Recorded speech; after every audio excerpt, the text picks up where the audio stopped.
Seorang hamba melewati sebuah kota yang runtuh porak-poranda setelah kehancurannya oleh pasukan Nebukadnezar. Kemudian hamba itu berkata, "Bagaimana Tuhan akan menghidupkan kembali bumi ini setelah mati?" Lalu Tuhan meniburkannya selama 100 tahun dan kemudian membangkitkannya. Allah Ta'ala mengabadikan kisahnya dalam Al-Quran. Hamba Allah yang dimaksud adalah Uzair. Al-Quran tidak tegas menyebutkan dia seorang nabi, tetapi para ulama menegaskan bahwa Uzair adalah seorang nabi di antara 313 utusan Tuhan. Ibnu Katsir mengatakan bahwa anggapan umum adalah bahwa Uzair adalah seorang nabi yang diutus untuk Bani Israel. Kisah lain menyebutkan bahwa ia adalah seorang pemuka agama Bani Israel yang hidup sebelum kelahiran Nabi Isa alaihissalam. Kisah Uzair ini disebutkan dalam surat Al-Baqarah ayat 259. Ada semacam pertanyaan dari Uzair, bagaimana sesuatu yang sudah mati, termasuk sebuah kota, bisa hidup kembali? Bukan meragukan kemampuan Allah, tetapi sesuatu yang aneh bagi akal. Atau seperti orang yang melewati suatu negeri yang bangunan-bangunannya telah roboh hingga menutupi runtuhan atap-atapnya. Dia berkata, bagaimana Allah menghidupkan kembali negeri ini setelah hancur? Lalu Allah mematikan orang itu selama 100 tahun. Kemudian membangkitkannya, menghidupkannya kembali. Dan Allah bertanya, berapa lama engkau tinggal di sini? Dia, orang itu menjawab, aku tinggal di sini sehari atau setengah hari. Allah berfirman, tidak, engkau telah tinggal 100 tahun. Lihatlah makanan dan minumanmu yang belum berubah. Tetapi lihatlah keledaimu yang telah menjadi tulang belulang, dan agar kami jadikan engkau tanda kekuasaan kami bagi manusia. Lihatlah tulang belulang keledai itu, bagaimana kami menyusunnya kembali, kemudian kami membalutnya dengan daging. Maka ketika telah nyata baginya, dia pun berkata, saya mengetahui bahwa Allah Maha Kuasa atas segala sesuatu. Al-Baqarah ayat 259. Nabi Uzair hidup kembali setelah 100 tahun tidur. Allah membangunkan kembali tubuhnya seperti sebelum tertidur.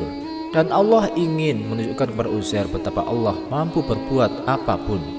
Bahkan bukan hanya menghidupkan kota, menghidupkan dirinya sendiri pun Allah mampu. Dan uniknya, Uzair melihat hal itu setahap demi setahap. Kisahnya sungguh menakjubkan. Para ulama menjelaskan bahwa Allah pertama kali mengembalikan mata Uzair agar ia menyaksikan bagaimana bagian-bagian tubuhnya terangkai dengan sempurna. Matanya, tulang belulangnya, daging, darah, kulit, hingga tidak berapa lama kemudian ia bisa menggerakkan semua tubuhnya. Uzair tidak henti-henti memuji Allah bahwa Allah SWT Maha segalanya, termasuk menghidupkan semua yang telah mati. Uzair kini tidak sekedar yakin, tetapi telah hakul yakin. Setelah sadar sepenuhnya, ia kemudian mengendarai seekor keledai dan pergi ke rumahnya sendiri yang dia tinggalkan 100 tahun yang lalu. Ia menemukan seorang wanita buta yang berusia 120 tahun. Dia bertanya, apakah rumah ini milik Uzair? Wanita itu menjawab, iya, dan mengatakan bahwa orang telah melupakan Uzair. Akhirnya dia meyakinkan bahwa dia adalah Uzair. Wanita itu juga mengumumkan kepada banyak orang bahwa Uzair telah kembali.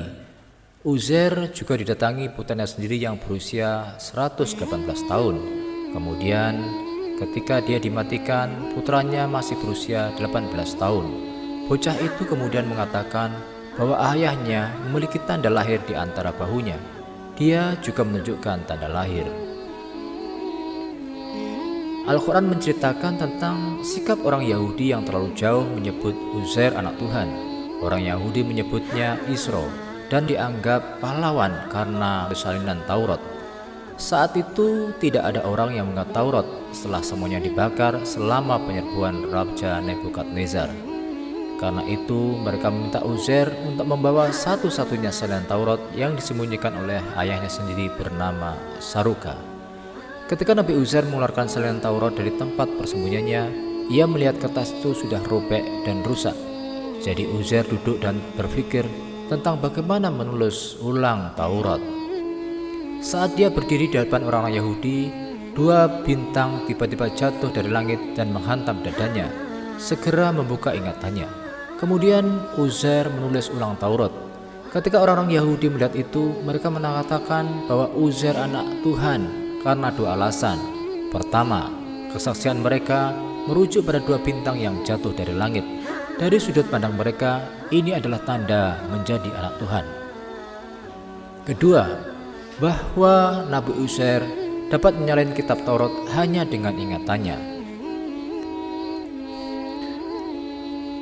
Anggapan berlebihan orang-orang Yahudi ini mendapatkan laknat dari Allah. Dan orang-orang Yahudi berkata, Uzair putra Allah. Dan orang-orang Nasrani berkata, Al-Masih putra Allah.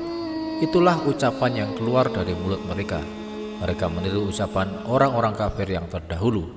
Allah melaknat mereka. Bagaimana mereka sampai berpaling? Wallahu alam bishawab.